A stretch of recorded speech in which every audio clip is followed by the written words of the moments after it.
Billiards Association na porke masyado nung sikat, may world title ng isang player, he can still play in your league? Yes, of Hadley? course.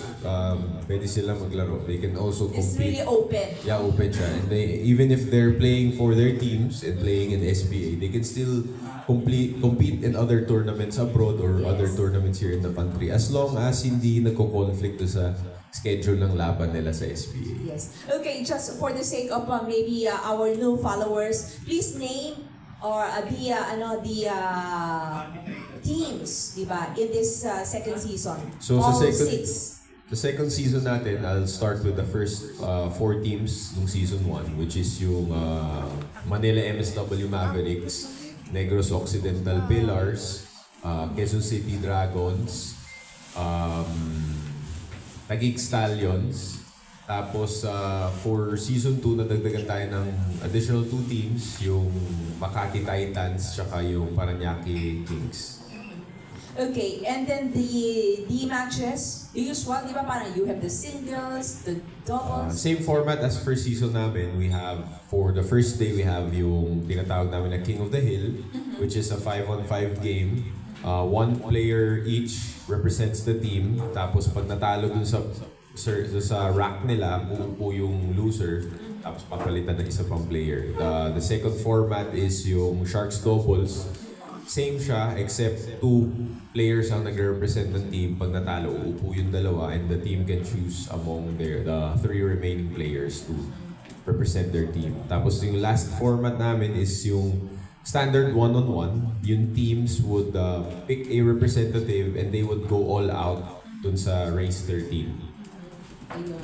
Okay, so walang nabago sa format. And definitely, click o kaya talagang patok na patok sa ating community yung season 1. Yeah, I think nung season 1 namin, nung nag-start kami, maraming bashers, maraming nainis doon sa format dahil nga maingay siya. The Sharking. Oo. Pero nung tumagal, we gained new followers and surprisingly may mga batang tumutok sa SBA, which is yun talaga yung goal namin, maging interesado yung mga bata.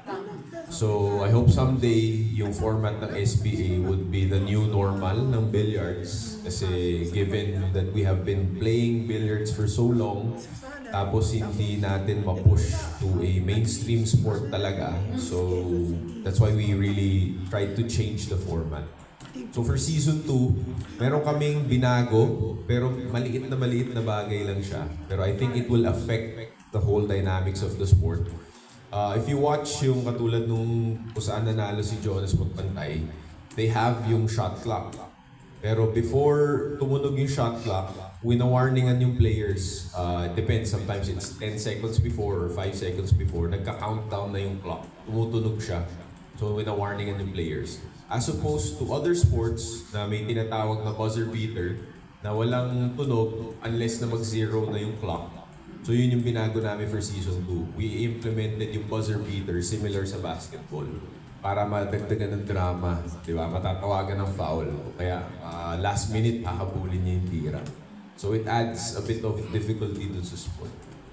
Okay, sana lang, Hadley, bago natin ibigay sa mga kaibigan natin, aside from Jonas Magpantay and Baset, okay, sino pa yung mga miyembro ng ilang teams, nasabi mo nga, di ba, from 5 to 6, mga noted, para abangan naman natin come the start of the season? I think ang pinaka-aabangan for season 2 is yung dalawang bagong player dun sa dalawang team. Yung Paranaque Kings saka Makati Titans. Sa Makati Titans, ang player na aabangan is yung player na galing Iligan City na umabot sa, I think, top 8 or top 16 nung Philippines Open namin a couple of months back.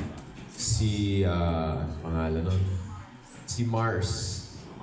Oo. Siya, he's from Mindanao. Tapos yung isang player na aabangan, si Dart naman, he's actually 19 years old and with Dart ang name niya. He studies in DLSU. Bonode. Yes.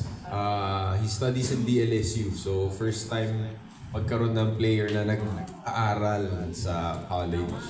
Kasi Tama bihira. Usually pagka billiard player, mga nagka-cutting class, nagka-drop out. Pero, yes, pero kasi since yun nga, we are pushing to put the sport, to make the sport a varsity sport. So I hope mapansin kami ng DLSU na mayroong magagaling na players sa Lasal. Ganda nito, no? Parang live golf ang format. Oo, tama. Modern day golf.